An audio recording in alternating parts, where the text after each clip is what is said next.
where secrets hide.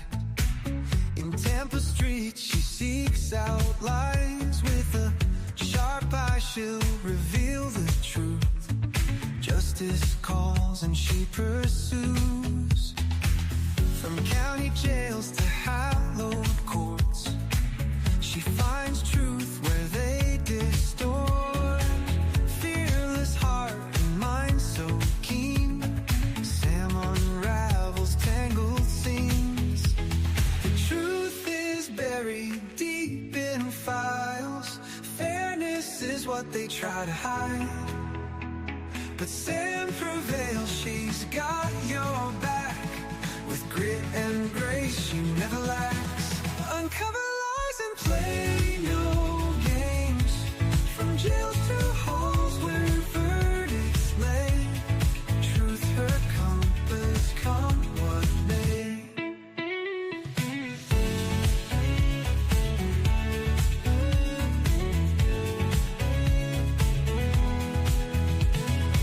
Footsteps echo in the night. She chases justice with the light. A warrior for justice for all. She won't stop when she hits a wall. Florida Pisam is her name. Uncover lies and play no games. From jails to halls where verdicts lay. Truth her compass, come what may.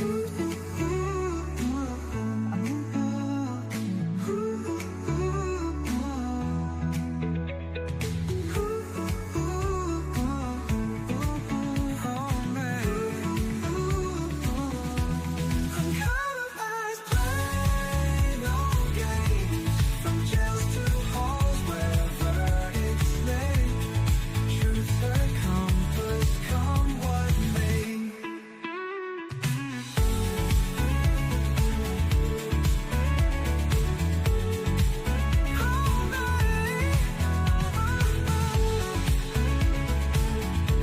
From jails to halls where verdicts lay. Truth her compass, come what may. Good evening, my friends. How are you? Welcome. Welcome. Uh-oh, I've got it on a loop, guys. Make it stop. I like my song, but I don't need to keep it playing. Hi. Good evening. Hello. Welcome. I see some of you here in the chat already. Everybody's right on time. That's so impressive. Amy Crew, my mom, my dad, my stepmom. Pammy, it's good to see you. It's been forever. Hi, Donna Barkley. Scotty, didn't think you would be able to jump in. Hi, Barb. Nice to see you. So we're gonna try something a little different tonight. Hey, Leah. Thanks for everybody coming in. Huge shout out to Tanika's 2 cents. Because if you guys haven't looked at my subscriber count, we are, where are we? I don't even know. 926. I am at 926 subscribers. That means that I am extremely close to hitting 1,000. And at 1,000, I can apply for monetization, which is very exciting. I need like 175 more watch hours too. So, you know, you can always put the stream on or one of the old ones on before you go to bed at night and just hit mute and let me play overnight. Helps. Every little bit helps. So we're going to try something a little bit different this evening. But first, let me introduce myself. We do have new people. Again, thanks to Tanika. Sorry for me being scattered. This is my normal state of being. My name is floridapisam. I'm a licensed private investigator in Florida. The kick is that I had a midlife crisis and went to law school. So I have a law degree. I have the education of an attorney, the student loans to go with it, and the licensing of a private investigator. I work primarily in criminal defense, and I work on court-appointed criminal cases, which means if you've ever heard of Miss Sarah Boone, I was one of the people who worked on her case early on. I work for court-appointed private defense attorneys. I'm paid by an agency in Florida called the JAC. Look for a video from Tanika and I coming very soon that will go a little bit more into depth about the JAC and how their bills are paid to people like me. So yeah, I have gone into further detail about my job on earlier streams. Everything on my channel has a playlist, and we are working our way back through timestamping all the videos. And if you see the craziness that are the blinds behind me, I have a cat. His name is Henry, and I could straighten those out 500 times a day, and they're still going to look like a crazy person lives here. If there was something better I could do, I would do it. It just is. So let me see how you guys are doing this evening before I jump into what we're going to talk about.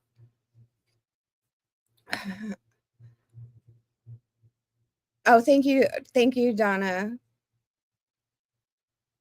for the encouragement. Yeah, I'm so close. I can't believe it. It was really nice of Tanika to do that. And if you guys aren't aware of Tanika, you definitely need to go check out her content. I got to do a dramatic reading of Sarah Boone messages with her the other day, and she has been on this show or this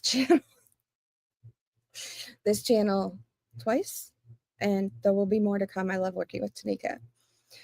Scotty, unlicensed lawyer. Yeah, shh, don't tell anybody that. That's illegal. Jenny says welcome. Yes. Pammy. Hi, guys. No, we're not summoning Henry, Alexis. We'd like to get through this without being bitten, if that's at all possible. So, okay. So tonight, I'm going to ask for some chat involvement, please. We're going to do this a little differently. So I'm going to ask you guys to put on your investigators' hats using your knowledge of all things true crime, or what we see, right? I want you to take a look at this case with me. We're going to start with the 911 call. So this is not a new case, and so many of you may have heard about it. I want to try to keep it spoiler free. So if you already know what happened in this case, try not to please put it in the chat. I've asked the mods to keep the chat spoiler free. That being said, I want you to talk to me. So I want you to talk to me, but I only want you to talk to me in response to what I'm asking you. I think I should have eaten some dinner. All right. So, welcome. Let me see, you guys. I always like checking in, see what's happening with you guys. We have a lot of Donnas happening tonight. Donna Barkley, Donna Barnes. Tanika is how you found me. Okay, good. Well, welcome. So glad to have you. Yes, B Michigan. I believe we were talking about quirky cats. Yeah, I mean, Henry has been a challenge. I look like it looks like, despite the chaos I live in, it also looks like I just moved in here because I had to take apart so many, like take things down, things that could get broken or knocked off, or he was climbing things on the wall. It's been a lot. He's a lot. And now he's like 15 pounds, so he's really a lot. Yeah, a lot of DBs. Donna Barkley. Yeah.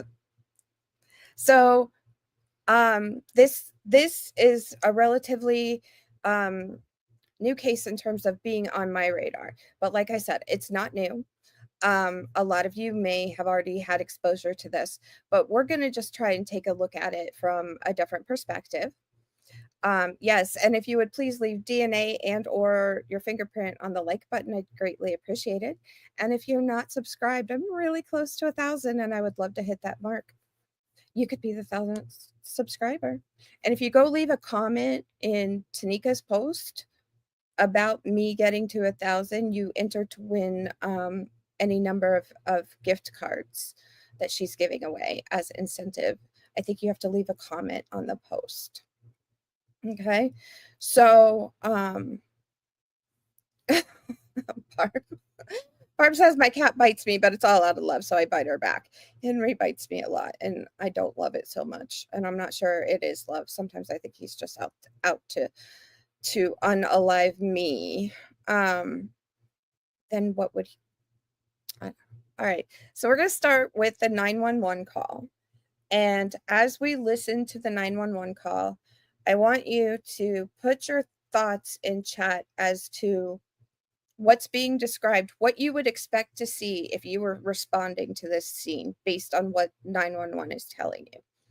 So what, as like people with common sense, because I'm assuming you've got common sense, and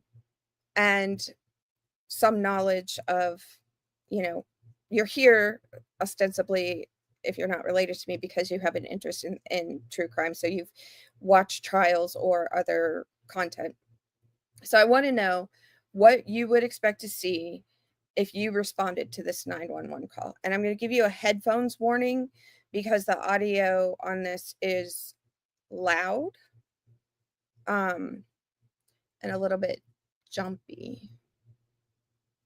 Give me 1 second. I've got a lot of, my power went out like right before I came on, so you'll have to forgive me for a second. Okay, headphone warning, and let me see. All right, see if I know where I'm going here. All right.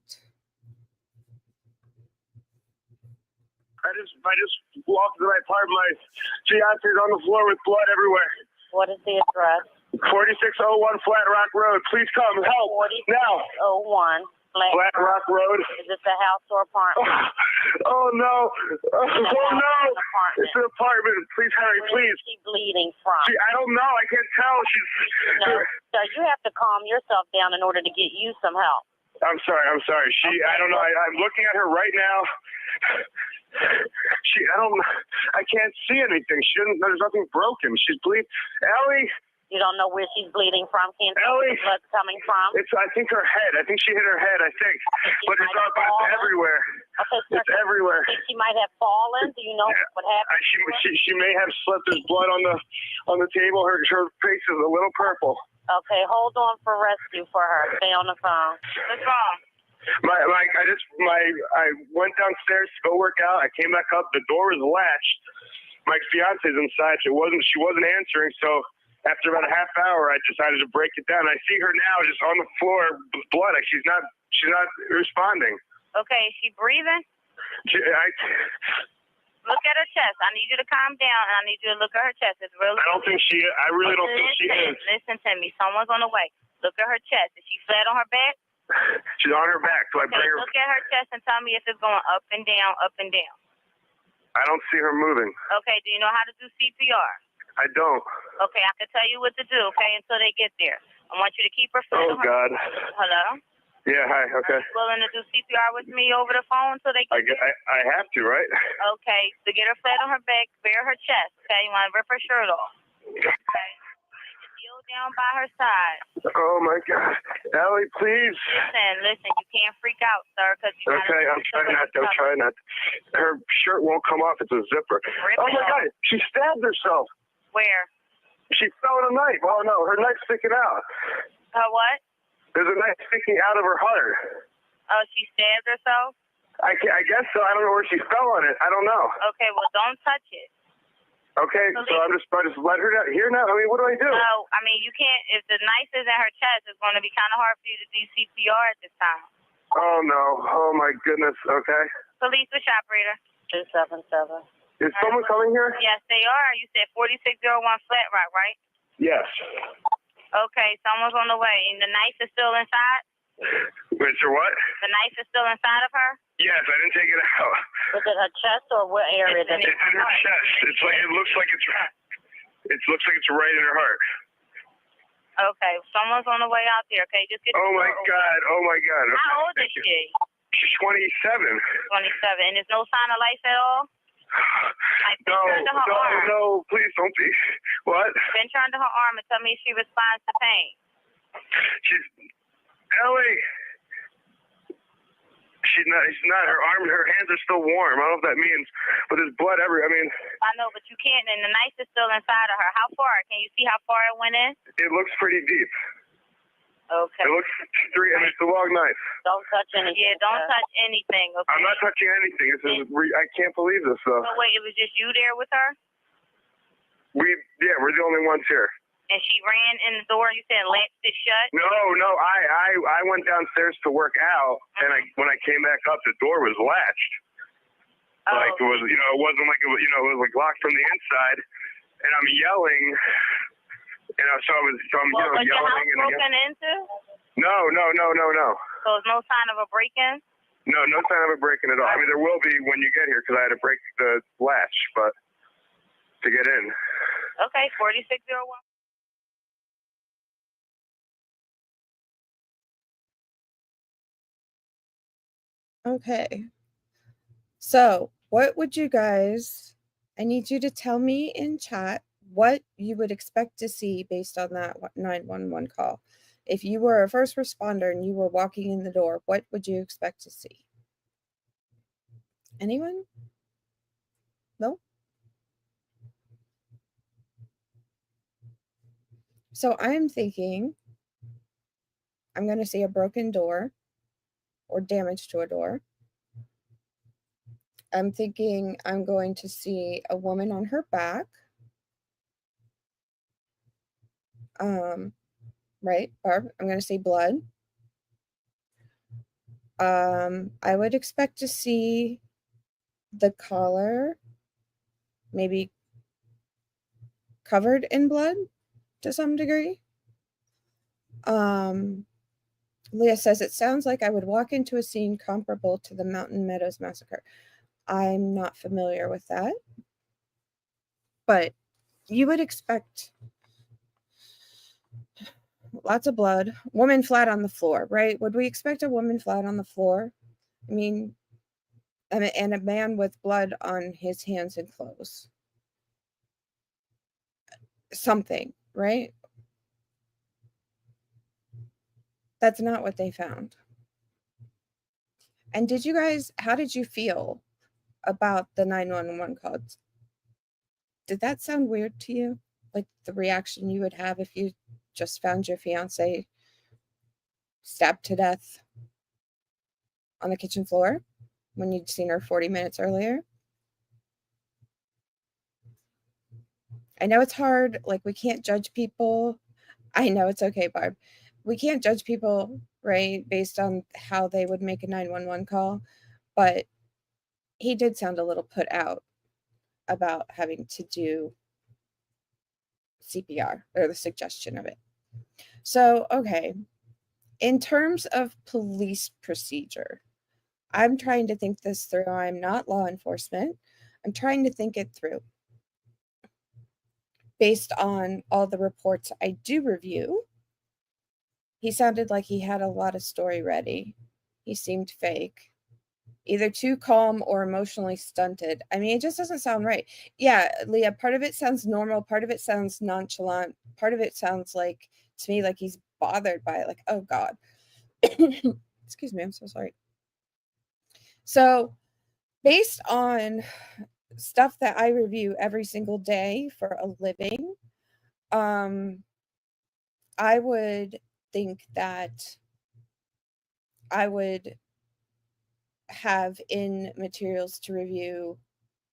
Why did he wait for a half hour to break down the door? He waited for almost an hour. Cammy says he's definitely faking it. Donna says it was very weird. He seemed frantic and then tried to start explaining. Yeah. Well, okay, so Susie, what his story is that he went down to the gym and in their building, And then he came back up and he couldn't get in the apartment. There was like a hotel latch on the door. And he was texting her and emailing her and calling her. And he goes down to the front desk and says, you know, can you break into the apartment with me? And they're like, no. And so finally, after a whole bunch of rigmarole, he goes and allegedly breaks in the door. We're going to kind of work this backwards in a way. I don't know. This is a really interesting situation. It kind of plays into some of the things we've been talking about with like law enforcement investigations and shenanigans, as I call them. So I would think that immediately there would be obviously EMTs would be called. There would be a perimeter established, right, with some crime scene tape, and somebody would be tasked with keeping a log of who came in and out of the scene. I would think that the medical examiner would be called. I would think that crime scene would be called. Yeah, shenanigans, very Karen Reed Philly style. Yeah. He only brings the knife in the heart up when told he has to do CPR, but that's not your point as to what you'd expect to see. Right. So I'm just trying to like approach this from a little bit of a different perspective. So in reviewing materials for cases, the computer's currently stacked upon materials I'm reviewing for cases. I would expect to see a lot of crime scene photographs that CSU comes in and they start taking pictures. Now, the date of this, I should tell you, is in 2011. So I wouldn't expect body-worn camera because even here, I mean, Philadelphia is a really big city with a really big police department. But here in Tampa, I think one of the agencies didn't even get body-worn cameras until 2019. So, but they have the ability to write things down. I would expect to have crime scene processing the entire apartment for prints. I would expect that there would be some sort of evidence collection, you know, for DNA. I'd expect to see the fiance's clothes and shoes maybe taken from him. Let's see. Yeah, Alexa says that she'd certainly think that he would have noticed the knife a little sooner. Right. You would think. The whole thing seems so odd to me, but let me carry on. So I would also expect they would want to take DNA from Sam. That's the fiance, by the way. This is confusing. She's Ellen Greenberg. He's Sam Goldberg, and I'm Sam. So that I should have a great time keeping that straight. I would expect to see them taking, like I said, them taking Sam's DNA to rule him out against any other foreign DNA found, right, as for comparison. I would think that the police might want his phone, and I would think that the crime scene would be held for a period of time, in that it wouldn't be released until police had thoroughly investigated. What am I leaving out? What have I missed? He already knew the knife was there. He just had to bring it up because he was asked to do CPR.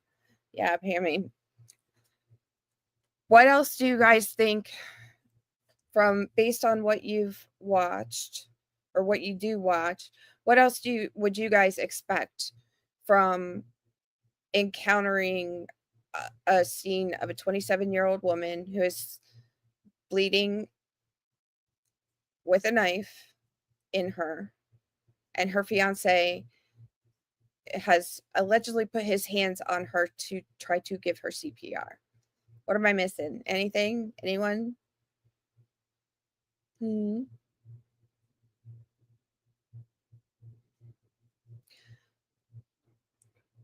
What was the condition of the room? Really good question, Susie. Very good. Video, right?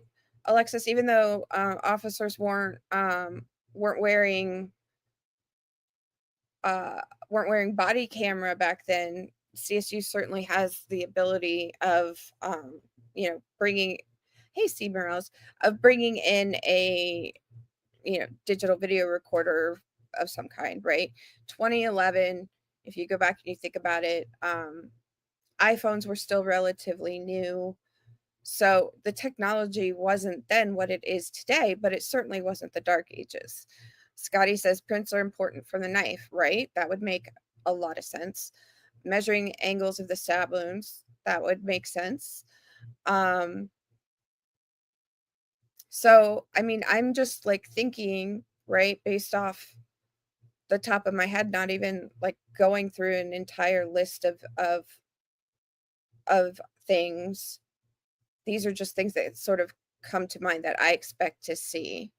Did anyone hear anything? Oh, Jenny, that's a really good point. I actually hadn't thought about that. Yeah, so all of these things, right? So it seems like common sense to us. It seems like it would be common sense for law enforcement. It seems like it would be common sense for a lot of reasons. Here's what we do know. We know that Ellen Greenberg was 27 years old, that she was a school teacher, that she lived with her fiance, Sam Goldberg, that the week before she had sent save the dates out for this was in January of 2011, that she had sent out save the dates for their August wedding. We know that school let out early that day because there was a blizzard in Philadelphia. She stopped to get gas on her way home. She had she sent her last text message at 3:47 p.m. We know that after she left the school, she stopped and got gas. We know she went home to her apartment, and either Sam was already there or came home at some point. We know that he left around 4:45 because surveillance at their apartment shows him entering the gym. Donna Barkley, but didn't he say she stabbed herself? How would he know? That is such an excellent question. That is such an excellent question. Keep thinking that. Okay. So we've got a little bit of a timeline of things we do know.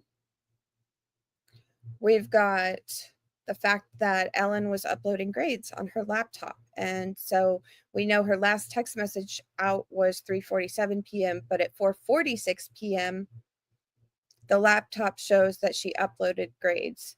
And that's the last recorded use of the laptop.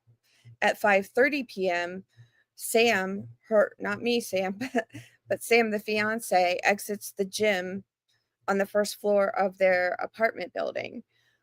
There's surveillance video. So when he got back up to the apartment at 5:30, he says he can't.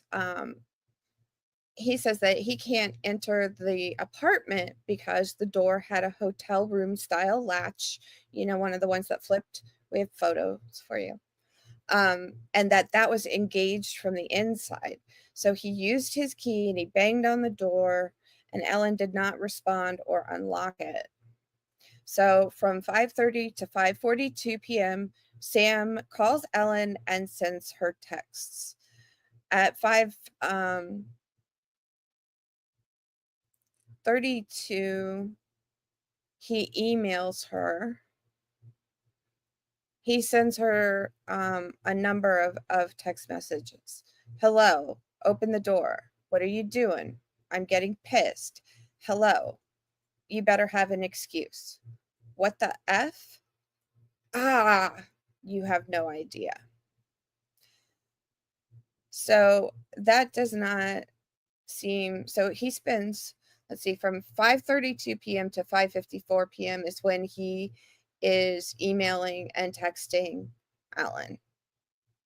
Okay. In terms of what we have for evidence, let me see. I'm sorry, you guys. Let's see. Alexis responding to Donna Barkley. Excellent point. Why would he assume she hurt herself? If I discovered a loved one on the floor with a knife sticking out of their heart, I wouldn't assume they did it to themselves. I mean, what was Sam dressed in when law enforcement arrived? I would expect workout clothes. Oh, Leah, that's a good point. That's a good point. Hey, Ashley. I don't know. I think we have a few lovelies here. They can put their blue hearts in the chat and let us know. But I know you're from Tanika's channel, and good to see you. Welcome. Thanks for coming over. So, right. So Barb says there was a huge nor'easter storm coming that sent all of them home from work early. Doesn't it seem odd that she would put that latch on knowing he would come right back? It sure does. Leah says, wait, so there was video of him in the gym. There's video of him going in and out of the gym at their apartment complex. I was trying to think. So in 2011, yes, Barb, you are lovely. Well, Ashley, good. Welcome. We're kind of taking a weird angle to this. I'm always trying something new. I was trying to think about this. In 2011, I lived in a mid to high rise. Well, I lived in the mid-rise part of a high-rise complex in Miami, and we had a gym. And I don't recall, and my building was really secure. That's why I lived there. And I don't recall seeing any cameras.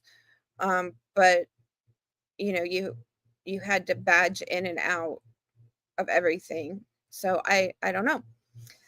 But there was not footage of him in the gym, just going to the gym and then coming back out of the gym. So, okay. So you guys are bringing up some really good points, some stuff I haven't thought about. Alexis has brought up Leah's question of him in the gym, not quite, but going in and out of the elevator. I think Sam will show us some video in a little bit. Yes, if we've lined everything up, right? Like I said, my power surged right before we came on here. I had to re-add everything. It's always just a little bit of chaos following me around. Okay, so what we do have from evidence after all these years, it's 2025. We have 2 investigative reports, not by the police, but both by medical examiner personnel. We have a couple of crime scene and evidence photos, and we have some snippets of surveillance video taken from the lobby of the apartment complex. So think about that as you guys have been watching some of these cases. Some of you have been watching cases on YouTube for a really long time, trials and so forth, maybe even predating YouTube. The scope of what should be out there now, right? Because some of you guys even do the public records requests on your own. I know you do. I know you go to Reddit. I know you go and you pull all the information from everywhere you can. That's what's happening, right? So I just named off 3 items that we have 14 years later. So I would also expect for whomever responded as the EMTs to have made detailed reports and notes. So we have from, let's see, we have patrol officers, so Snipes and Young, and the rescue squad responded to the 911 call, finding Sam Goldberg beside the body of his fiancée of 3 years. She was laying in a pool of blood on the floor of their shared apartment. at 7:31 p.m., Jamie Budd, who was with the medical examiner's office, prepared a report containing information from Willie Sierra, who was the PPD homicide investigator. Why did the homicide investigator not prepare his own report? That is so weird. I do not understand that. I have police reports that are in the thousands of pages, and every cop, I don't care if they're standing outside the front door, they have to write a supplement. On such and such date, I was dispatched to hold the perimeter at. This concludes my involvement in the case.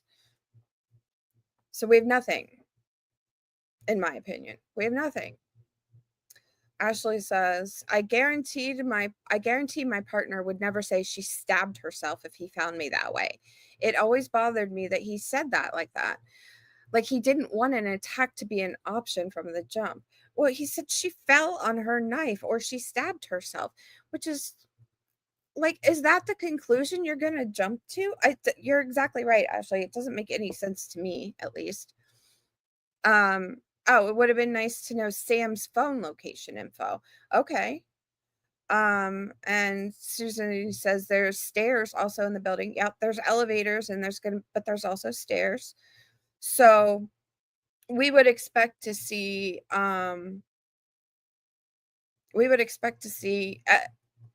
as a criminal defense investigator sitting on this side, right? If I were given discovery in a case like this, I would expect there to be a lot of it. Was she face up or face down? Well, here's the thing. He was talking about her laying on her back, but she wasn't found that way. She was slumped down like this up against the kitchen cabinet. And there's no video of the stairs. Just Alexis is responding to you, Susie, and saying, yeah, there's no video of the stairs. And Leah's agreeing with Ashley, right? So this is not what you would. Also, in his text messages, he doesn't say, hey, are you okay? It's like, I'm getting angry, and you have no idea how angry I'm getting. Okay, so I have got a report to share with you. Hold on, I'm making sure that Alexis, do I do the one we've got?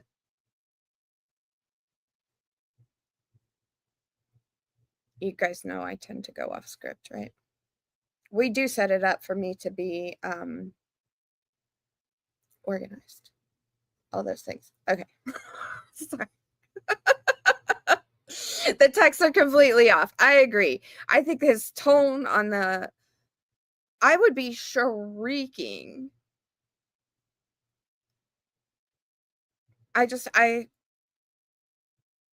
It sounds off. Everything about it sounds off. Let's look at a report. Should we look at a report? We should definitely do that. Let me go ahead and add that. And what we're going to do, because these are hard to read, I know that, and there's nothing I can do about it, but we will get them posted in our investigator case files section over on the Patreon. So you do not have to pay to be on Patreon. You can if you want, but you don't have to. But there are different levels of investigators over there, should you choose to. And we're starting to put up documents that go along with the streams so that you guys can see for yourselves if you're interested in that. And now I have to put it up big enough that I can see, because there's too many things on my screen. What am I looking at? What is this one? It also cuts off all the names. Hang on a second, guys.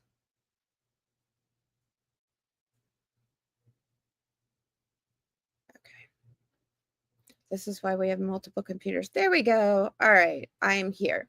So if you cannot see, and again, I apologize. I've done the best I can with these things.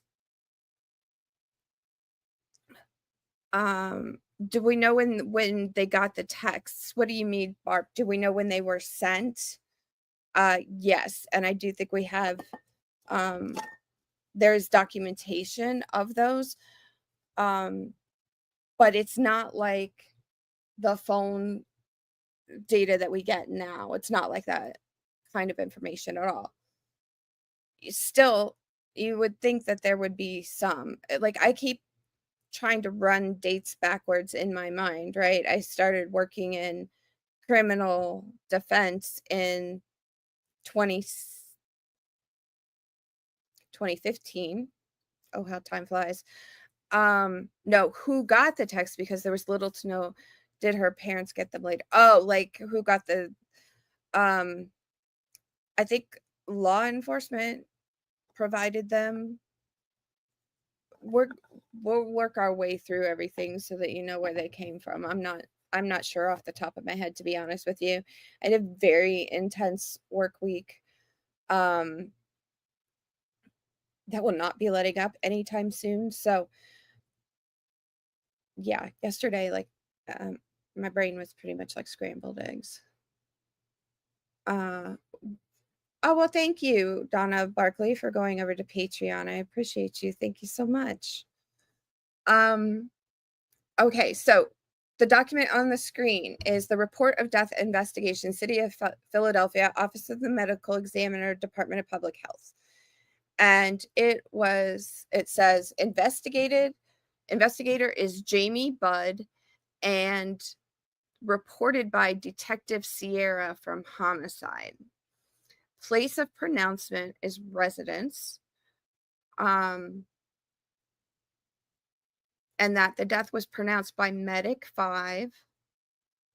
I'm just looking over, let's see. Body ordered to the Office of the Medical Examiner by Jamie Budd on 1/26/2011 at 7:34 p.m. Okay. So circumstances. This is what, thank you. I appreciate you so much. That's a kitty in your picture too, I think. I turned the screen brightness down on both my screens so the reflection is not so bad in my glasses and I can't see anything. One day I will have it all figured out. I'm sure. I have no doubt. Okay, so in this document, it says circumstances. The deceased fiance, Samuel Goldberg, reportedly came home from the gym, knocked in the door. I'm sorry, I can't read either, apparently. Kicked in the door and found the deceased with a knife in her chest. NWDD on location.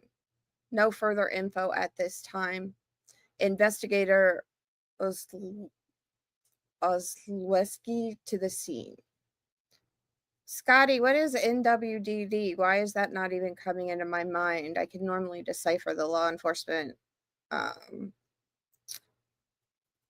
abbreviations. Scene investigation. Okay, I would expect this to be a really long document, you guys, like long. Fiance Samuel Goldberg reportedly left the decedent around 16:45, went to the gym. He returned around 17:15, 17:30, and was unable to get into the apartment.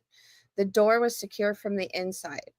He proceeded to contact the decedent via text message, telephone calls, and emails for approximately an hour before he forced entry into the apartment.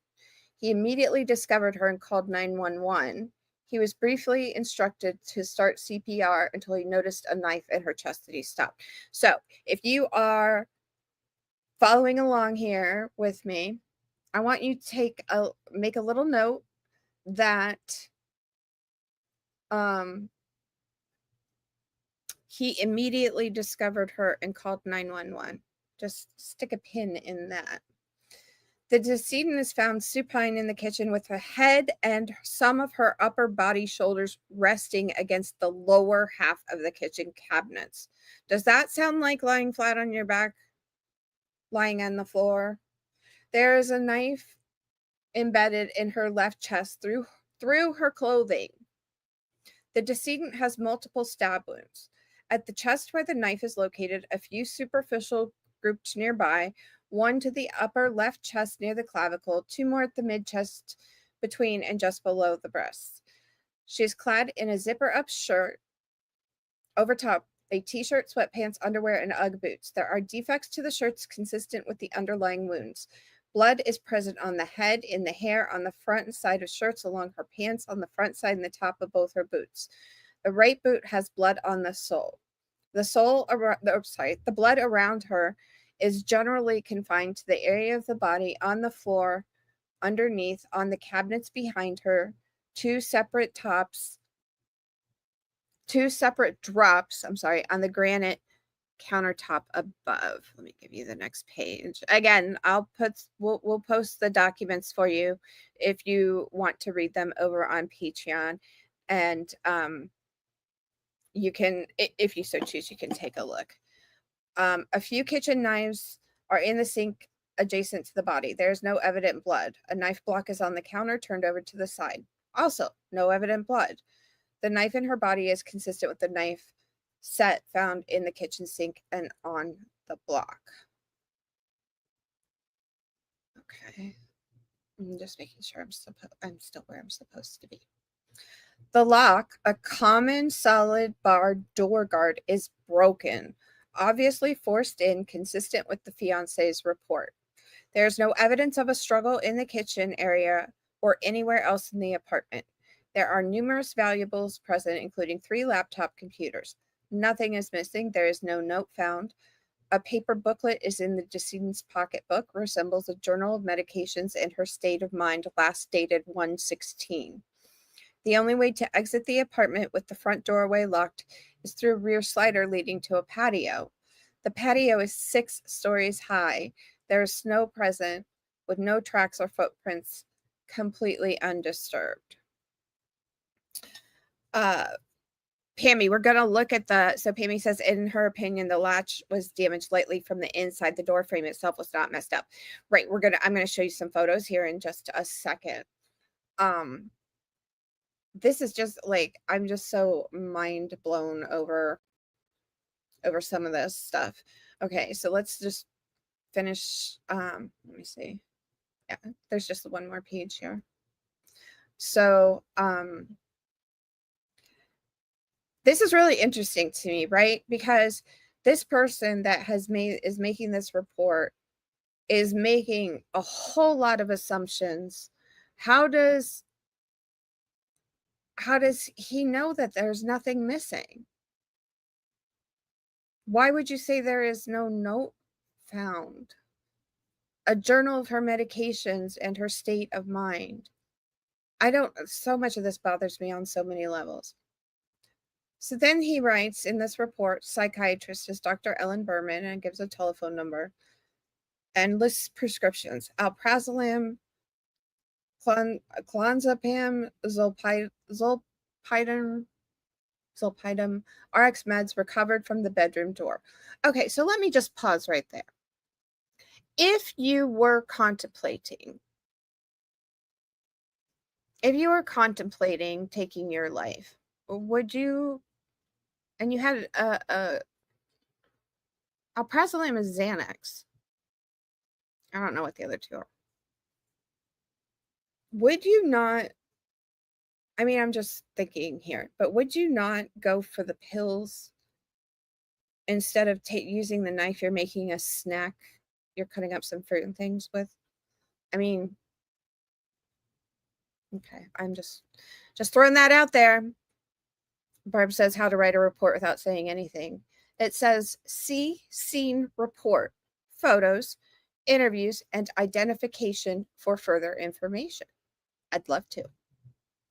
12711, homicide. Detective Sierra and Peters notified of the death. 12711, knife recovered during examination, signed over to Homicide Detective Sierra, receipt in case file.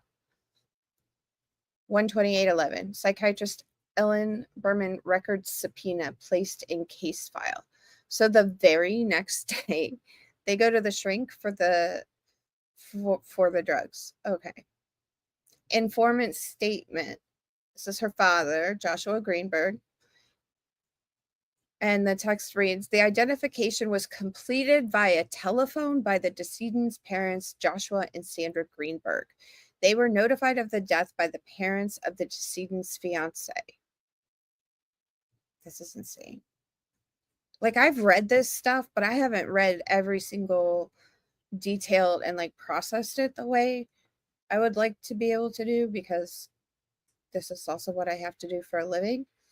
Mom states that she last talked to the decedent the same day at 0700 hours when they were both on their way to work. They had a pleasant conversation. She gave no indication that something was imminently wrong. The decedent had been battling issues with anxiety since the end of last year. Okay, so we're in January, so that's not very long. Mom states she was struggling with something for which she urged her to seek help. She was seeing a psychiatrist, Ellen Berman, in Marion Station. The decedent, as described as anxious, insecure, not sure of herself, and not liking how she felt. Characteristics that were not the norm her entire life. The decedent expressed to family that she was a bit overwhelmed with her classroom work. She taught children. The decedent's occupation is a teacher for the School District of Philadelphia, currently teaching at Junita Academy Elementary School, employed for 3 years. She is described as a bright woman who is very successful and recently received her master's degree in education and certified in reading specialty. The day the incident occurred is the same day the school grades were to be handed in. She may have been stressed about the schoolwork, as she is described as very caring for her students.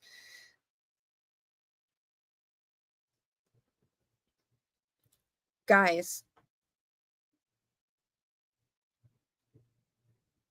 why are they not asking if there were any unwanted contact from people? Oh, Junietta. Thank you, Barb. Hi, Cindy Stovall. Welcome. Nice to see you. Leah, I would 100% go for the pills. Exactly. Thank you. And I believe statistics show most women don't resort to violent means when on a live. I agree. No, taking a Xanax in 2011 was not uncommon. It's not uncommon now. None of these medications are uncommon in the least. Right. So, Jenny, what question that, before I would be talking about her being stressed out over submitting grades for her teaching job, I'd be like, does she have a stalker? How's the relationship with the fiance? Is there anyone out there that might have wanted to hurt her? This is just nuts. This is nuts. Okay, so the decedent was in a committed relationship with Sam Goldberg. They've been together for 3 years, recently engaged over the summer. The parents have no reservations about their relationship. They described the fiancé, Sam, as a fine young man. They were happy to have him as an in-law. They have no knowledge of any verbal or physical abuse. The parents deny any previous suicide attempts or ideations. The incident is a surprise to them, despite her issues with anxiety. I mean, my God. Does traffic not make you more anxious than this? I'm just, okay. This just blows me away. I'm just stunned. I'm stunned. And you can rarely do that.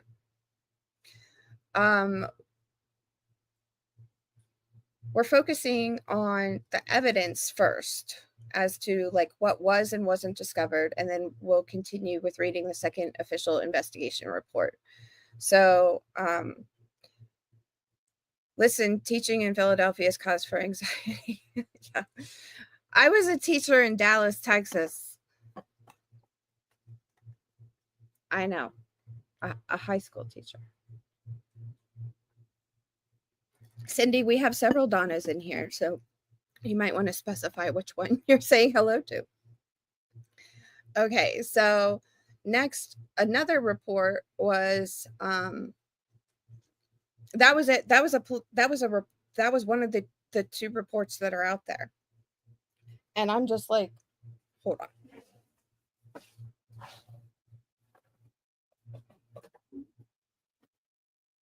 This is part of a police report that I was using. This was part of it I was using for trial. So just like you're in school, I have like tabs on different things and handwritten notes and copies of all the things, right? And then this past week, I have all these external hard drives that contain discovery, and I'm out of terabytes. Like, I'm literally out of terabytes. I was trying to get to some federal discovery that was zipped up, and I needed to expand it, and I had to actually like remove stuff. I need more space. I need more space. Hi, Tanika. We talked about you earlier. Thank you so much for you and all the lovelies supporting me and Henry, who's decided to be awake for this stream. Can we not wait? Thanks. So, okay. So on on April 15th, so now we're 4 months later, there is another report. Let me get that for you because I'm so good at this now.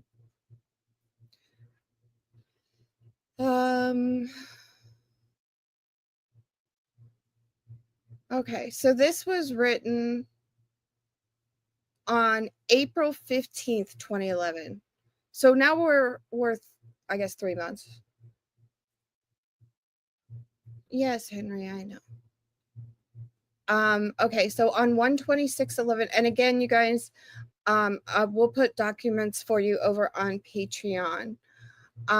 This says on 1/26/11 at 19:31, so that'd be 7:31 p.m., Detective Sierra 9103 of Homicide called to report the death of the above decedent found in her apartment with a knife in her chest. At scene. There's literally like 3 sentences here. I arrived to the scene at 20:27 and was met by 5th District Police Snipes and Young holding the log. Okay, so we have a crime scene log. We have a crime scene log.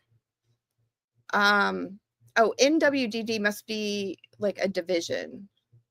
Northwest Detective Division, maybe. Sergeant Ferguson, Detective Veal, and Detective Ravel, the assigned. Homicide Sierra and Peters arrived a short time later. So, okay, let me see this. This person was there. Snipes, Young, Ferguson, Veal, Revel, and Peters and Sierra. Okay, that's like 7. That's 7 law enforcement officers. That's 7 law enforcement officers. And this document and the one I just showed you, that's what they gave that. Okay. Background. The decedent's fiance, Samuel Goldberg, reportedly left the decedent at the apartment around 16:45 to go to the gym. He returned around 17:15, 17:30 and was unable to get into the apartment. He opened the door with his keys, but the door was secure from the inside. He proceeded to try and contact the decedent via text messages, telephone calls, and emails for approximately an hour before he forced entry into the apartment. An apartment security man was reportedly present during the entry. He immediately discovered her and called 911. Radio time is at 18:33. He was briefly instructed to start CPR until he noticed a knife in her chest and then was instructed to stop.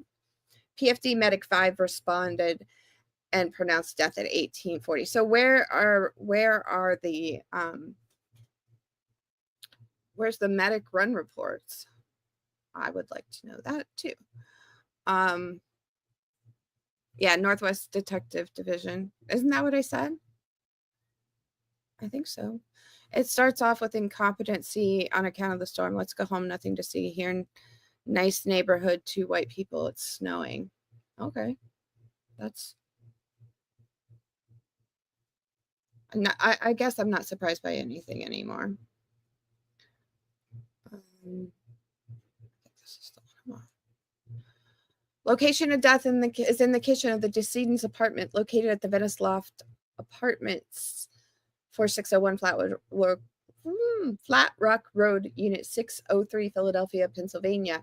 It's a 2-bedroom apartment on the 6th floor of the building, shared by the decedent with her fiancé, Samuel Goldberg. The apartment is well kept clean. The inside lock to the front door, a common latch solid bar door guard, is broken with the screws on the door loose, obviously forced in when a locked position. Throughout the entire apartment, there's no evidence of a struggle. Furniture and items appear in place. Nothing is obviously missing or disturbed. There are numerous valuables present. Money, keys, 3 laptop computers, one in the kitchen on the island, appears to be Goldberg's. One in the master bedroom suite on the floor appears to be the decedent's, as evidenced by wedding material, and one on an additional bedroom desk appears to be the decedent's work computer, as evidenced by numerous teaching materials. Who is opening computers? They should not be opening computers on the scene. What? The decedent is a teacher. There is no note found or anything indicative of suicide on the computers or on the rest of the apartment. The only way to exit the apartment with the front doorway locked is through a rear slider leading to a patio. Patio is 6 stories high. There's snow present with no tracks or footprints, completely undisturbed. Ambient temperature is 69 degrees. Incident occurred during a snowstorm. Prescription medication are recovered from bedstand located in master bedroom. Oh, sorry. I guess I should turn the page, huh? Apologize. Here's your text messages, Barb. Doesn't give the times, but what he says. A paper booklet is in the decedent's pocketbook that's on the chair at the living room island. Resembles a journal of her medications and her state of mind while taking, last dated 1/16. See evidence for details. Okay. The decedent's cell phone is in the master bathroom. Review of her call and message log reveals last outgoing call was to a number on 12611 at 14:33 for 30 seconds. Last missed call was to a programmed redacted.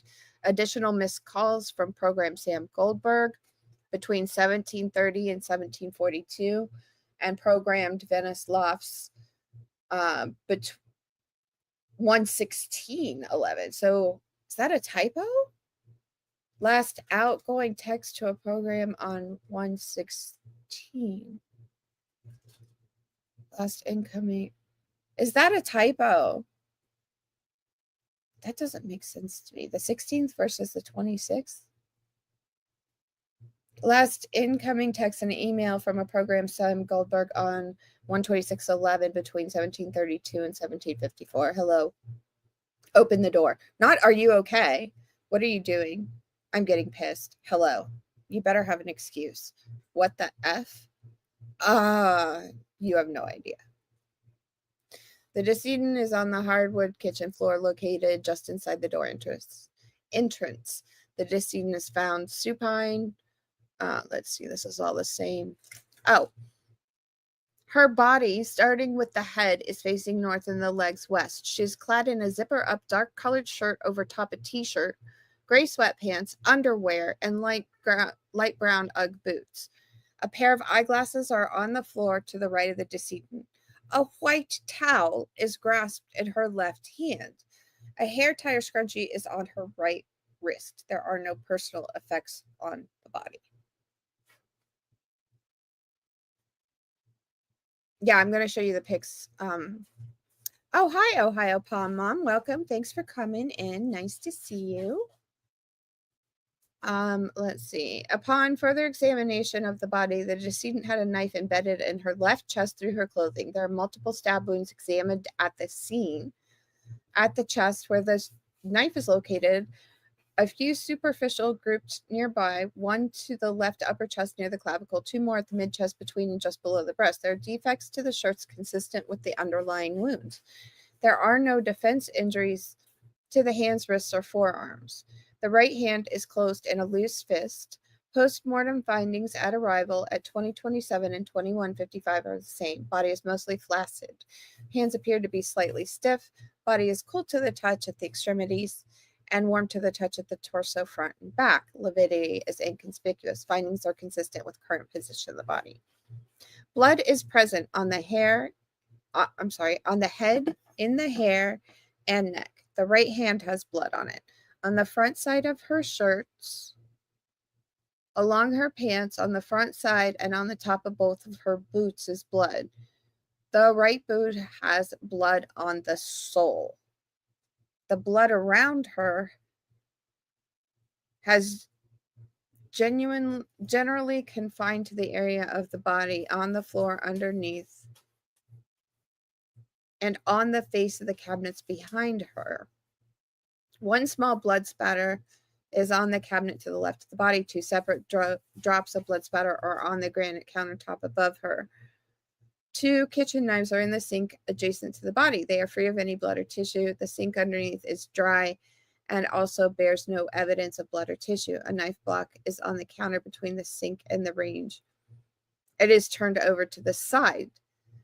The three utensils are a spatula, fork, and paring knife, all that bears no evidence of blood or tissue. The knife in her body is consistent with the knife set found in the sink and the block. Police at the scene provided the information described in the background section. Uniformed police briefly canvassed the hall. At the time, no neighbors reported any loud noises or arguments. Fiancé Samuel Goldberg. Police initially interviewed him. He provided the information described in the background section. He was taken to NWDD for further interviews. Scotty Sinardi, if you are still around, what am I looking at? Like, that's the report. Okay. All right. This is the door, the inside of the door. There's your door latch. It's green. I don't know why it's green. It came that way. Oh, let's see. Hi, Mel. It's nice to see you, and it's okay. We love you even though you're late. Yeah, blood on the sole of the boot. I didn't catch that before, Jenny. I have skimmed these. I have not read them like I have to read all the time. Okay, so this is the door latch. We'll put these slides over on in the investigator files. Here is a better picture. Guys, hello, anyone? Can you tell me, does that look to you like somebody tried to break the freaking door in, and that's the damage? Is that what you would expect to see? Hey, Queen Olive Ruth Ann, nice to see you. Welcome. That door doesn't look like it's been kicked in. Pammy says it wasn't. He did that from the inside before going to the gym, in her opinion. I mean, guys, like, okay, you have been locked out of your apartment for an hour. Your fiance is inside, not answering your calls, your texts, or your emails, or banging on the door. You've been up and down to the main desk. You decide you're going to break the door in because you can't open it due to that kind of latch being on it. This is not adding up to me. All right, I have another picture. This is the just general of the kitchen area. Police photo of Ellen Greenberg apartment kitchen photo. There are going to be, I want to warn anyone, I'm not showing you graphic photos, but I am, Tanika, you have to go back to the beginning of the stream and listen to the 911 call. This is an old case, but there's a reason why I'm talking about it now. And I'm kind of like because it's an old case and it's been around for a long time, there are people in our world and on the YouTubes that know all the things about the case, but I'm trying to keep it sort of spoiler free right now and just work from the 911 call forward. And so we talked about, based on what was said in the 911 call, what you would expect the scene to look like. And then I talked about, based on the 911 call, what I would expect the discovery material, well, there'd be discovery if there was a criminal charge, but like what police reports, right? This is part of a police report. You'd think I'd be much stronger than I am, but, and when I carry around 1,000-page police reports, it's really fun. Melanie Copeland, welcome. It's very nice to see you. Welcome. We hope you enjoy it here. So, okay, this is the next couple of photos I'm going to show you guys. There's blood. There's nothing, but if you know, if you're squeamish, you might want to look away. I've got, I think, 2 photos of blood and then 4 pictures of the knives. Okay, so this is the kitchen counter. Don't ask me why everything is like tinged yellow and green, and I'll work on blowing it up further. Power went out right before I went on and right as I was putting all this together. So we have this scene, this picture of some blood, and this picture. I think she was found leaning up against these cabinets. And then this is a photo of the knife. Another photo of the knife. And a photo of the knife. Would you be surprised to learn that they didn't take any fingerprints from the knife? I mean,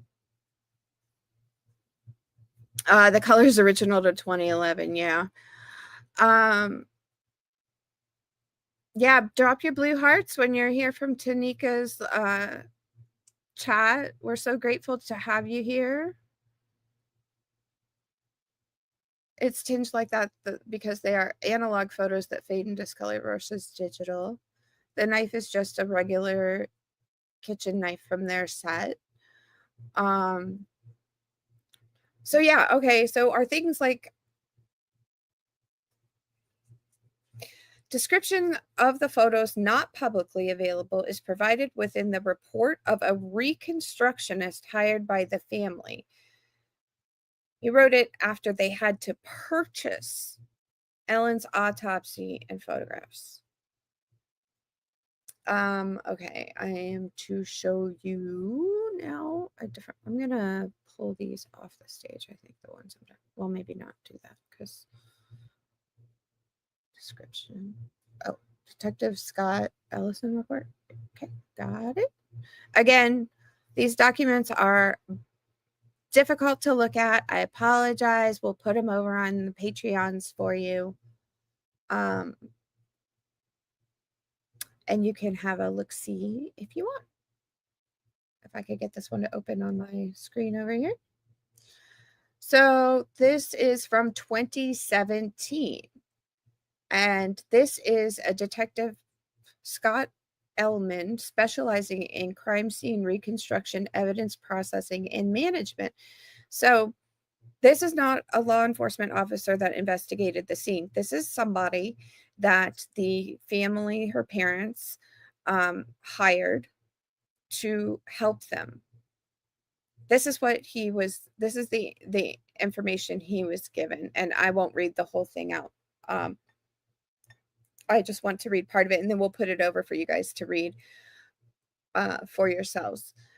It says, information. I was contacted by Dr. Wayne K. Ross, who asked that I review a case for him to perform a crime scene reconstruction. Dr. Ross provided the below listed items for my review. Autopsy photos. Crime scene photos taken by the Philadelphia Medical Examiner's Office. Philadelphia Medical Examiner's Report. Philadelphia Medical Examiner's Office Investigator Report. an expert report of Dr. Cyril Wecht, MD, who was also hired after the fact. So he has to describe in this document, I'm going to read to you from I won't read you the whole thing, but this is the best description we have that I have found. And like I said, this case is old, so people have gone for the documents, and they aren't out there. The photographs of the crime scene depict Miss Greenberg seated on the kitchen floor against the corner cabinet. She is found slumped downward, resting on her buttocks and lower back. Her arms are extended parallel to her upper body, with both hands rotated slightly inward from the anatomical position. A white in color towel is noted clenched in her left hand, which is also extended towards her feet. Her legs are extended with her feet rotated outward. She's wearing a pair of light brown, tan in color UGG boots, a pair of gray in color sweatpants tucked into the boots, a dark gray in color zip-up sweatshirt, and a dark gray in color t-shirt underneath the sweatshirt. Her head is noted to be turned to the right and tilted slightly forward, with her chin resting on her right shoulder and the right side of her head resting against the cabinet face. The handle of a knife is, turn the page. The handle of a knife is present, protruding from the upper left chest of Miss Greenberg. Bloodstains are noted on the sweatshirt, sweatpants, boots, hands, and face of Miss Greenberg. Bloodstains are also noted on the floor immediately adjacent to her body and the cabinet faces adjacent to her body. 2 large knives are noted in the right side of the double sink. The knife block is noted on the counter in the corner. The knife block is overturned and 2 empty spaces are observed. Okay, well, there's 2 knives in the sink. So a pair of eyeglasses is noted on the floor near her right hand, and a scrunchy type elastic hair tie is noted around the wrist. I mean, this is crazy. This is crazy. So he goes on in detail, which you guys can go in and read for yourself. But down here, let me see what page am I? Let me go over to the next page. Sorry.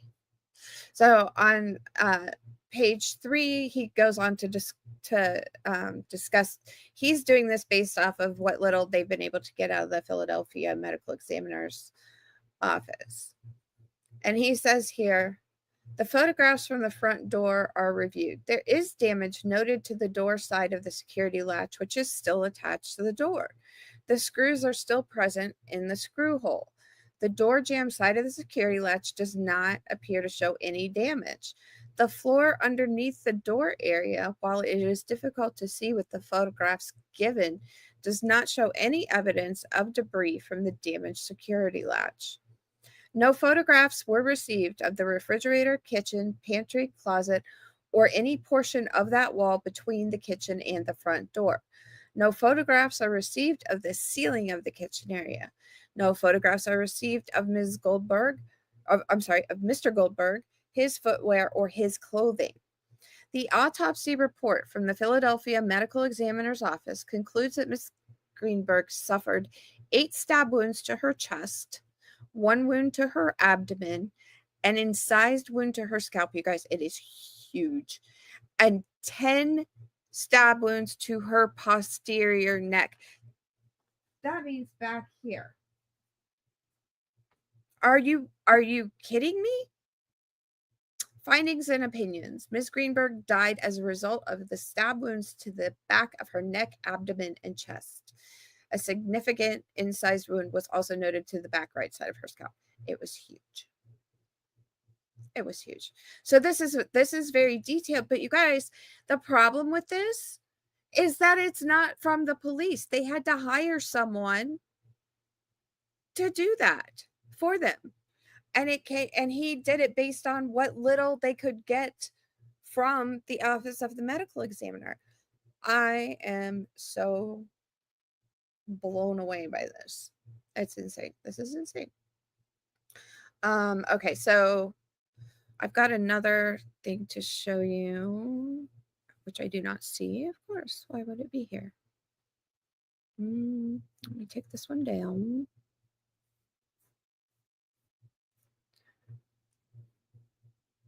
There we go. All right, let me see what you guys are saying, though. Yes, Melanie, we are all Sugar Bear fans. He's going to be a big brother. Parents did not believe that she unalived herself. No.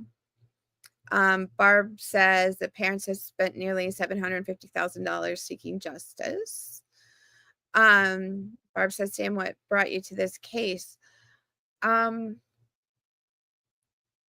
God, I don't know. There was a recent press release. Well, I say recent. We've been tossing this one around for several months now. It takes a while for me to get things done. I don't know. I think that I was reading one day and a news. I don't know. Honestly, Barb, something must have come across my phone that I saw and I clicked on and found it to be interesting. How does one, let's see, I'm sorry, let me go back.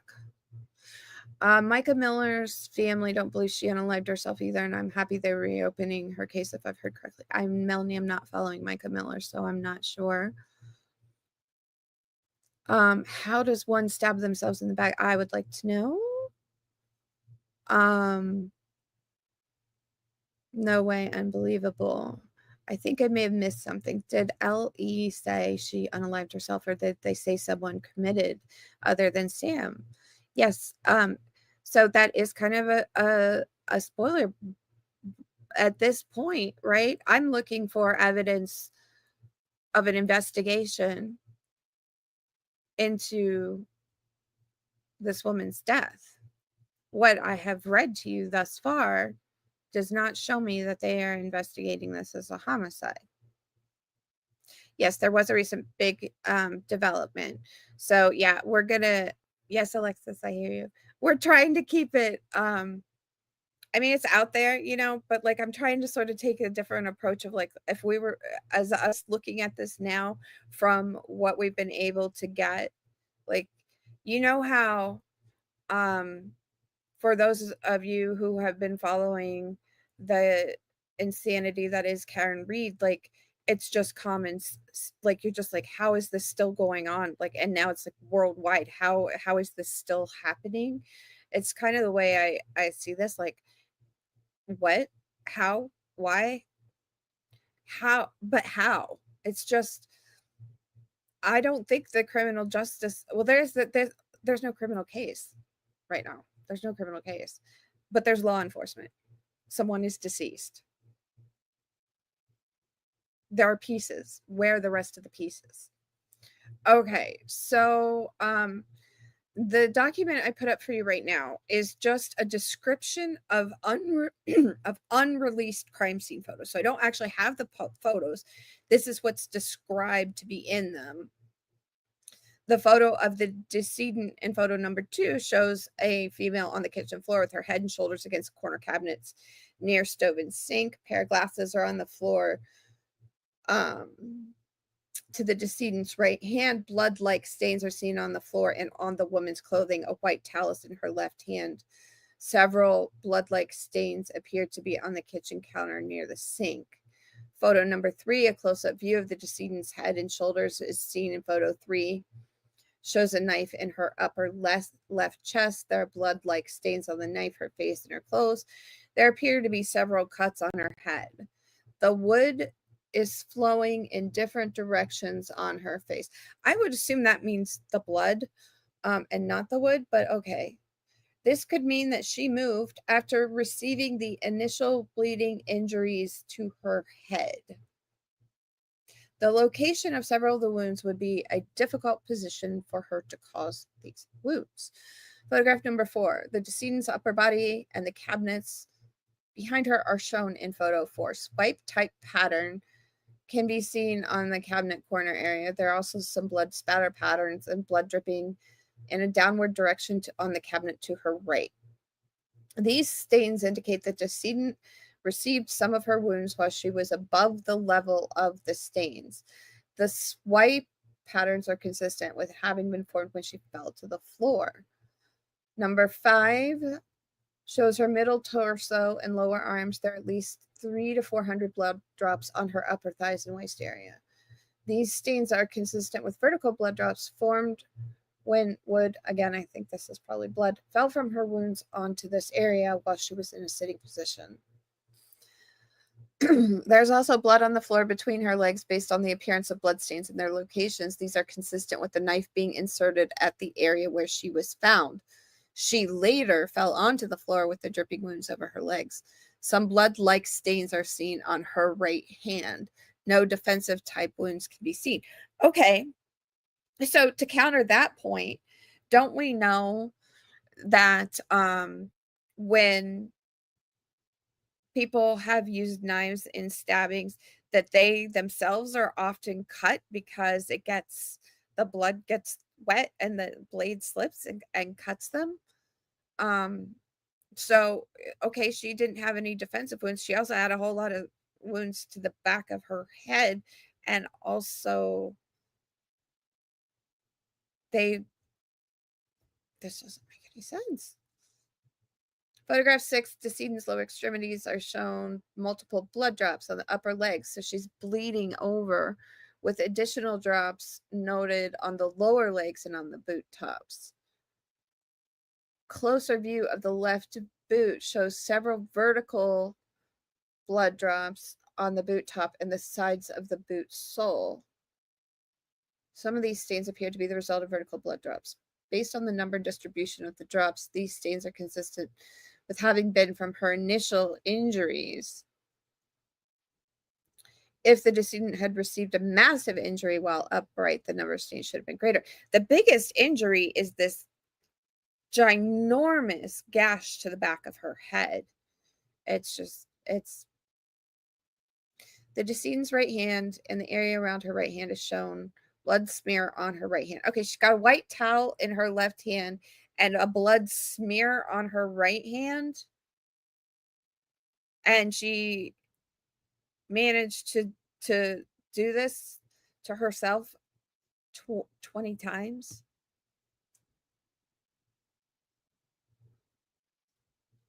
So,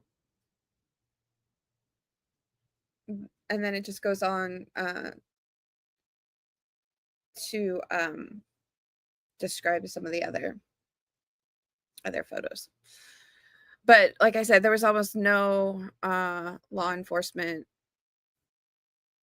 materials released. So that's what we have as a description of photographs, which is just description of photos. Is this corruption or just laziness? Well, Donna, we're going to look into this. Can't give you a spoiler. The surface is being scratched here so far. Yeah, I'm just trying to give a little bit of context. We're gonna take a deeper look into this. There's a number of different ways, I guess, that this case could be approached. Like I said, the information is out there. I know, obviously, Barb Ellison knows all the details. Jenny did a lot of this research. She knows a lot of the details. I'm just trying to start back from then, if that makes sense. This is out of Philadelphia, Melanie. Let's see. Okay.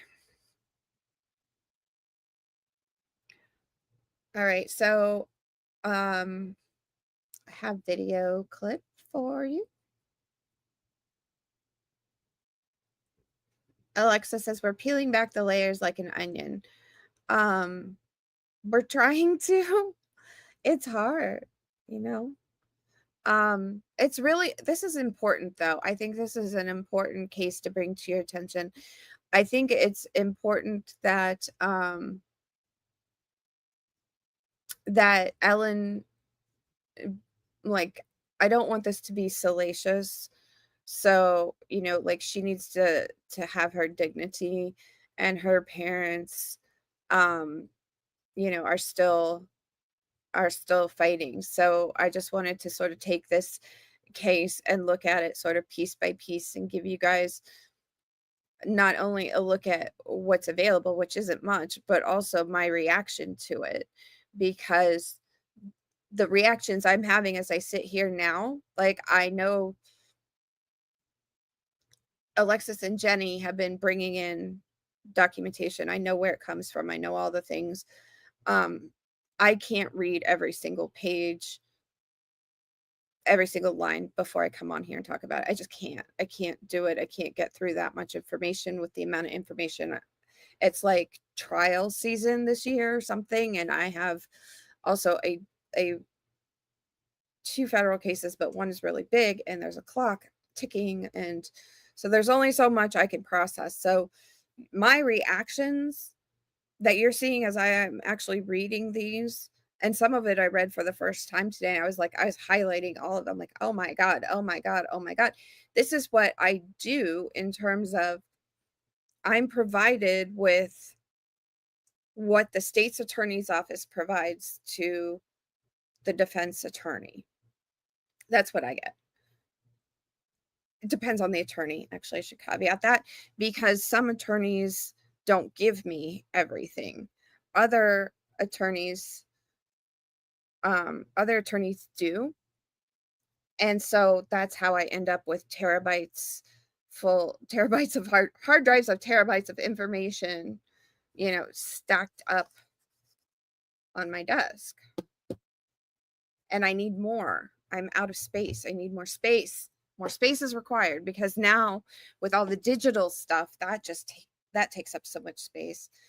Okay, so I went on a tangent. We know we're going on tangents. Jackie Anderson, welcome. Thank you for joining the channel and coming to see us. Yes, Jenny, the onion does stink. Let's see. Melanie says, my son works for the Seattle Bureau, and he's been around a few things, and the story he's told from some of the Philadelphia precincts. Interesting. Well, one of the things that interested me about this was we talk about so much out of Florida, because as we all know, I'm Florida. I'm in Florida. I went to law school in Florida. I do my job in Florida, and the cases that you guys are watching on YouTube, a whole lot of them are from here in Florida. It's like Idaho or Florida, right? You're going to get one or the other. So the fact that this one came from not one of the usual suspects was interesting to me. And also because investigation is kind of in the spotlight right now, thanks to the Karen Reed retrial. And also that's something I've talked about extensively since I started this channel, because it's what I deal with on a daily basis. You cannot go back and redo what the police did not do. It doesn't work like that. It's just,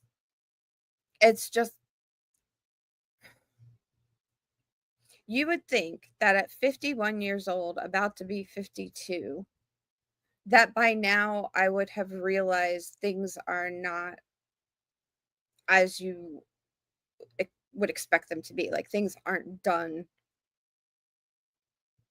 the way you would assume that they should be, I guess. I don't know. I can still be floored by this stuff. And I look at it every day. I look at worse every single day. So I don't know. Okay, guys. Sorry. Let's see. Yes, the Sunshine State. Here we are, Donna. Here we are. Okay, I am going to play you. Yeah, no redos when collecting essential crime scene evidence. You cannot go back and get that. Like, you can't. And I'm just sitting here thinking, okay, I review cases. There's a case sitting in my hallway still in banker's boxes, right? That the death was in, oh my God, before this case. And I have 8 banker's boxes. I have binders I've never seen the size of before out in the wild. They are like literally 6 or 7 inches big, full of handwritten police reports. You cannot tell me that this is acceptable or okay, I'm just gonna show the video. I'm gonna stop talking. I'm gonna show the video. Which video am I show? Right, go back to this. And okay. First one would have to share her screen.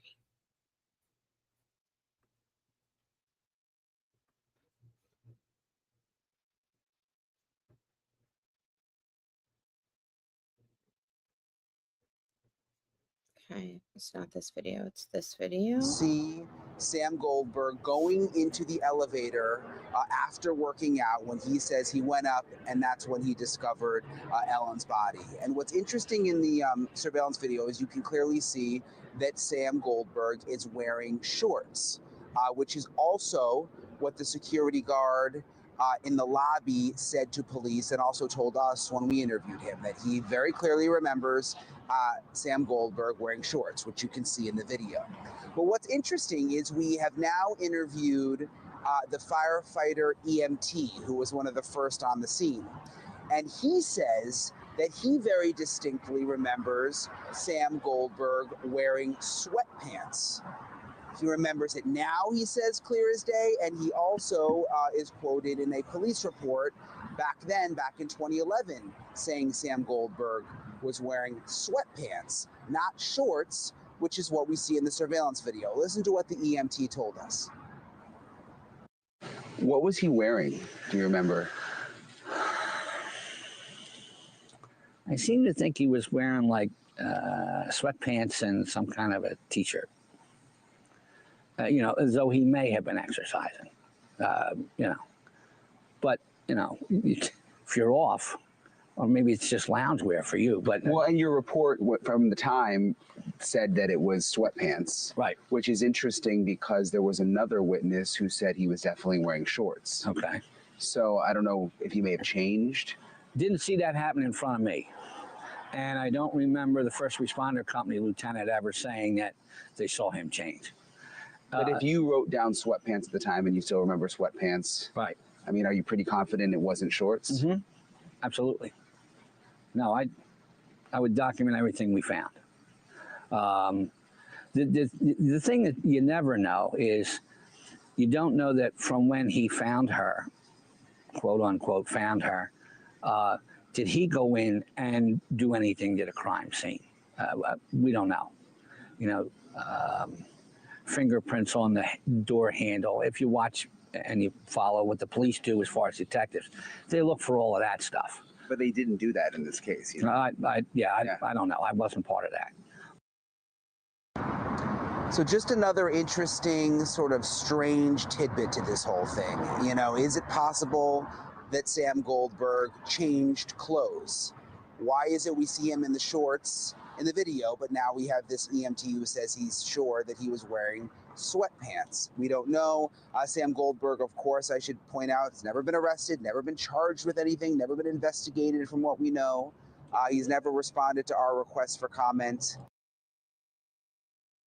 Okay, so that's another little piece of the pie.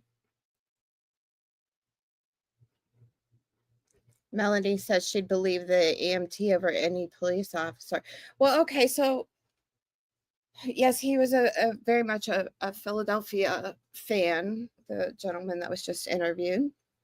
But let's think about this. So I'm in Florida, right? There have been entire years go by that I haven't put on a pair of jeans.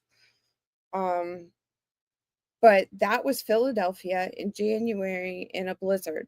So yeah, he wasn't leaving the building to go down and work out. He's seen coming in and out of the elevator in shorts. What was my point? Oh, you would think that if he was wearing shorts when police or EMT arrived, that they would point that out because it's Philadelphia, right? In the middle of winter. So why don't we know what he was wearing for sure? Why is this a question? I'm so glad you asked.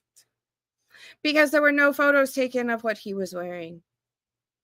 There were no photos taken of his clothes, his face, his hands, no audio or video recording or notes of his one interview at the police station.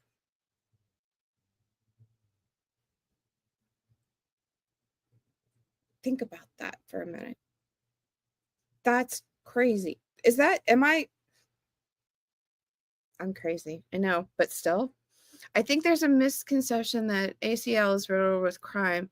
They're just more transparent than most states, in my opinion. That ACL, I don't know what you mean, Donna Barkley. Another missed opportunity for evidence. Donna Barkley says, I hate autocorrect. Yeah, I know. The new AI autocorrect comes out with some really interesting things.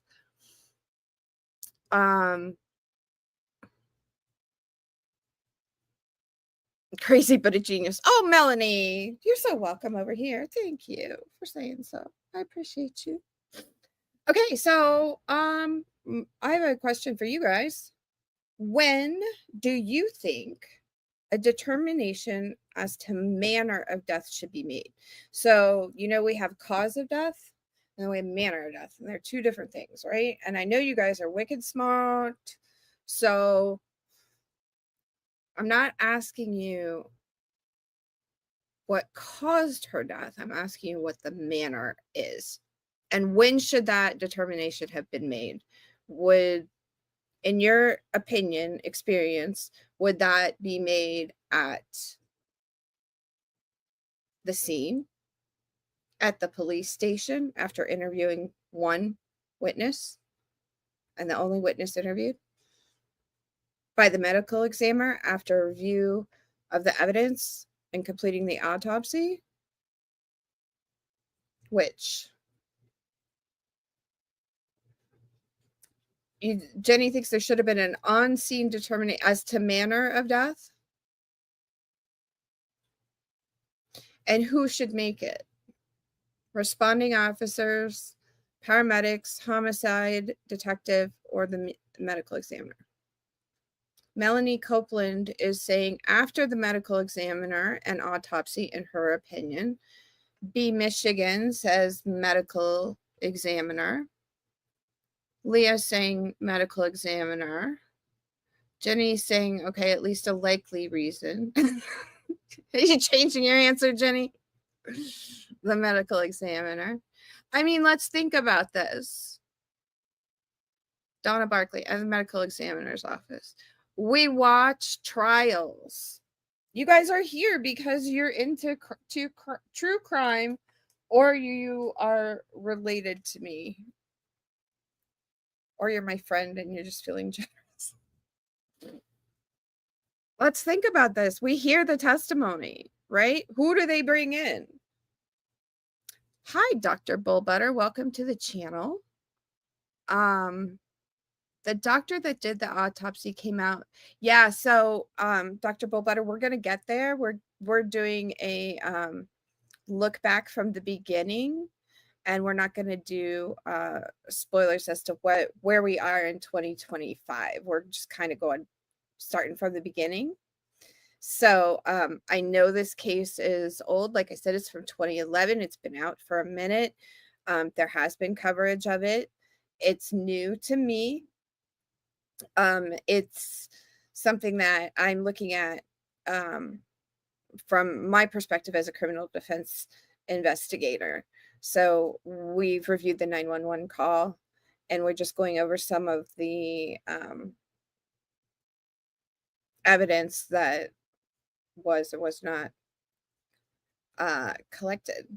Oh, you're fine. We're welcome to have you here. I made a disclaimer at the beginning of the chat. You're fine. We're glad to have you, and I really like your picture. Okay. Let's see. So So I think our consensus, right, was that the medical examiner should determine the manner of death. That's what we hear testify. The ME is now in Florida, yeah. So it doesn't make sense to me. Someone on the scene can pronounce a person deceased, right? I mean, that happens. We know that. That's what happened here. But I have another piece of a document to share with you. There's a lot of documents, but they're not law enforcement documents. And so, like I said, this is a weird case, and it's hard. We were trying to figure out how to present it this morning. Like, I was still trying to figure out how I wanted to present it to you guys and how I wanted to talk about it. And I don't know everything. Like, I haven't had the bandwidth nor the time to read everything that's on this case. But what I will tell you is that the bulk of the information, almost all of the information, does not come from where you think it should come from. It does not come from an investigation into this case by law enforcement. Well, Dr. Bullbutter, I'm so glad that you are here, and we're very interested in hearing your thoughts. But if you don't mind, let's walk the road with us while we get there. And then you're not the only one. There's others in this chat that know and have thoughts. And I'm glad to give you, hi, Laura. It's so nice to see you. Okay.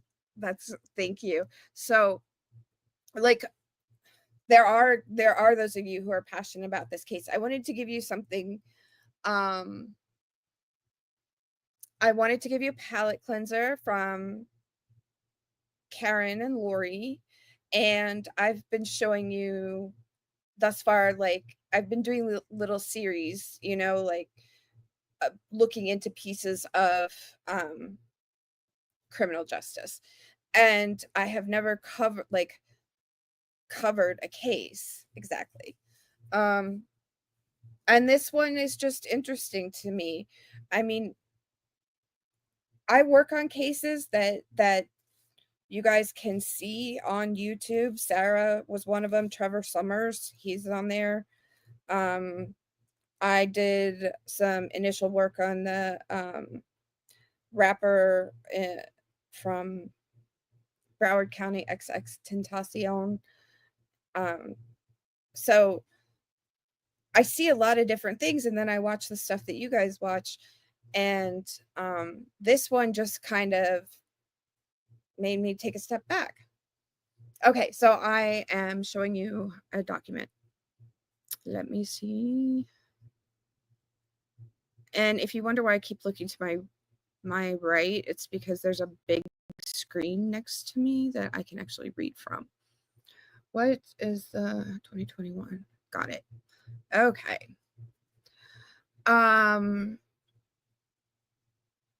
Therapist, look at all of our old friends coming in here. Oh my God.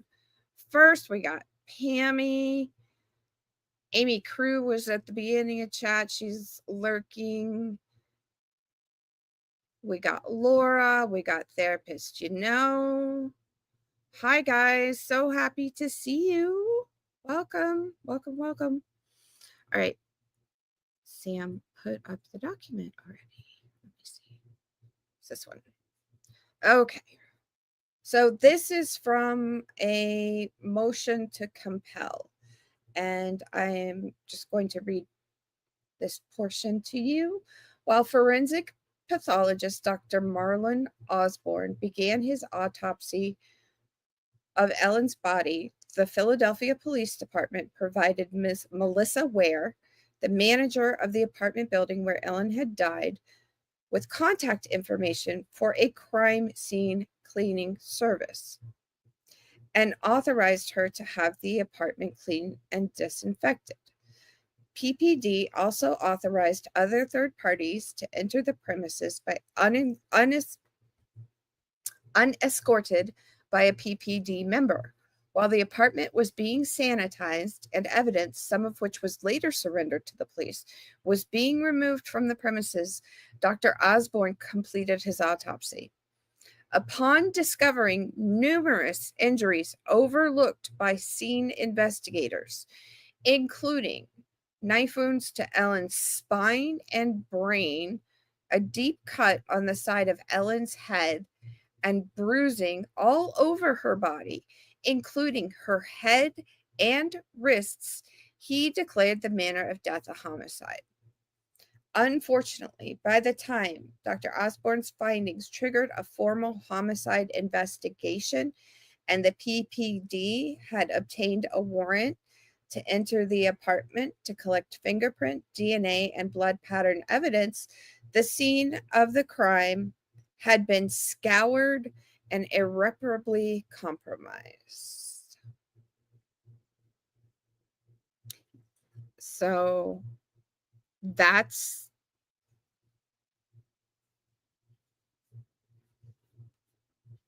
stunning to me.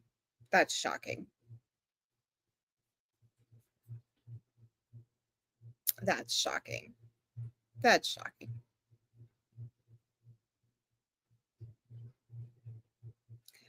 Dr. Bullbutter says, so I was a substitute teacher for years and I have medical training. I just looked at this case.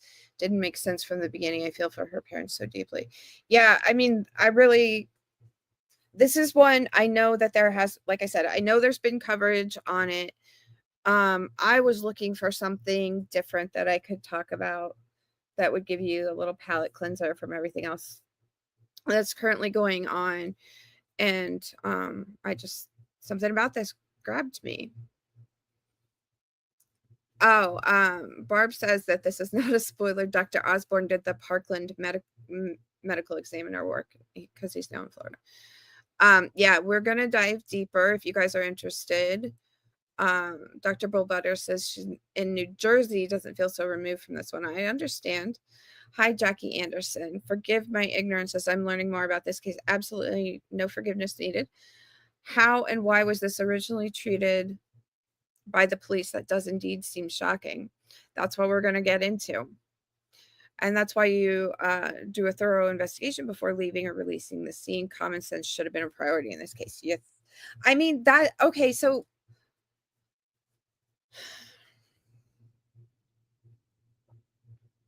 like CSI has been on television for a long time.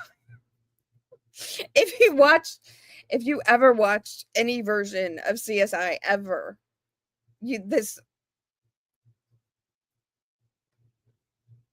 okay. So I'm going to show you now a brief bit of an interview done with the property manager, Melissa Ware. She was no, Jackie, you have not you have not you haven't missed any of the juicy parts, Barb. I'm aware of to what you are referring. I got you. Oh, you did go to Penn State, Jackie. Okay. Interesting. Yeah, it's weird the way we can all find commonalities with different cases. Yeah, Barb, I hear you and I know what you're saying. I know that much. So just stick with us. We'll just sort of figure it out. This, like I said, this is the sort of like the first investigation type thing I'm doing with you guys. It's been a hard line for me because of what I do. I've brought you bits and pieces of what I get that I can redact and show to you for like behind the scenes look. But in terms of reacting to something, this is me getting to be the YouTube person reacting to something. And I'm just stunned. All right, I have to go back. I got you. Okay. I'm going to show you some video now. Again, I don't control the sound situations, so hopefully it's going to be okay. Let me see. Present. share the screen and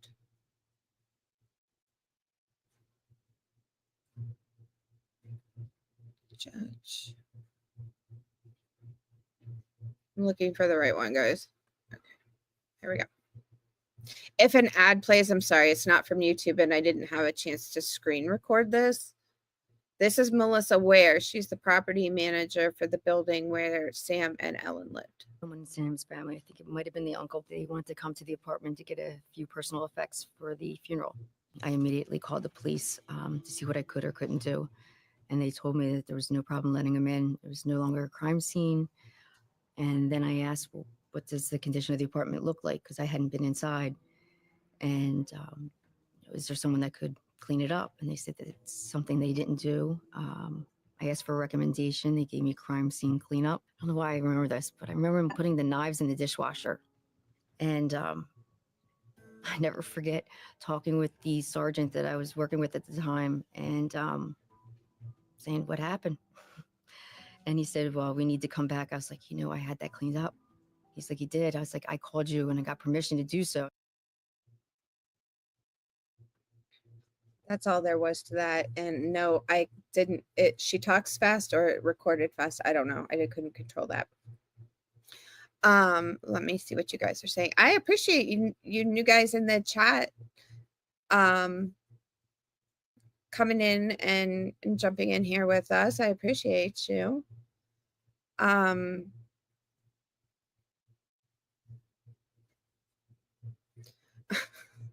You guys are talking about really intelligent people having no common sense, and Melanie Copeland says Einstein's wife had to paint the front door red so he would know what house was his. Ellen was a beautiful woman. She was and is still poor.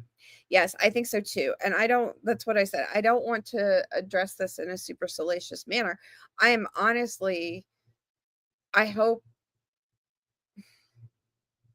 I have said here before, I don't think it's up to me to decide what justice is because I think it's a personal thing. But for whatever her parents feel justice is, I hope that they achieve that. And that's not for me to say. I just want to show you what I find to be just so shocking. I think about it all the time because, like I said, Florida, and I know what happens here. Like, I'm jaded by it. I'm not surprised by it. But I'm surprised. This one surprises me. I'll admit this one does surprise me. Yeah, so hello PSR 076. Welcome in. Welcome to the channel. We're discussing a case. All right. So on 1/29/2011, the fiance's uncle turns over the laptops and other items that he took from the scene. So I have a property report for you guys. But you remember in the piece that I read earlier, it talks about, it was the report from the medical examiner's office, but it talks about the content on the computers. But they didn't have a warrant to look at the computers. And they didn't get a warrant to come back for them until after the place was all cleaned up. It's crazy. Susie liked in here. Well, thank you for joining. Glad to see you. This lady's name rings a bell. If you meant the case we're discussing, it's Ellen Greenberg. It's a case from 2011 from Philadelphia. We're looking at it from kind of a different perspective, and we're just going piece by piece or peeling away layers at it. So, okay, property report. Got it. I know this, right? Police property. On StreamYard, I can only see like the first part of names of documents. All right, here we go. Another really easy to read document, you guys. The Philadelphia Police Department, PPD, investigated the case in coordination with the Philadelphia District Attorney's Office. After an autopsy on January 27, 2011, Ms. Greenberg's death was ruled a homicide. That initial determination was later changed to suicide by the Philadelphia Medical Examiner's Office. Next week, we'll review the medical examiner's initial report, the ME's revised report, and talk about how and why the change was made to her death determination, and how does a homicide become a suicide, and why we're talking about this case in 2025. So, yes, this case has been out. Yes, the everything's out there. You can go and find it. I'm just asking that what you know, you don't bring to the chat till we get to that part, because I guess part of it is that I'm reacting to this as I'm presenting it, because as I said, Jenny Reisinger and Alexis have done the research and they compile everything for me, and I don't have time to read it all before I bring it out, which is why a lot of times I'm bringing you my old case files that have been redacted or stuff that like I've worked on, so that I don't have to try to process a lot of information. So they know more about this than I do. I was like, this interests me. I want to talk about this. Please help me put it together. So that's what we're doing. And we're just going to kind of take it one piece at a time. So tonight I played for you the 911 call and asked what you would expect to see based on that 911 call. And we talked about what an investigation, what I've made a list of what off the top of my head I would expect to see out of an investigation and the documentation.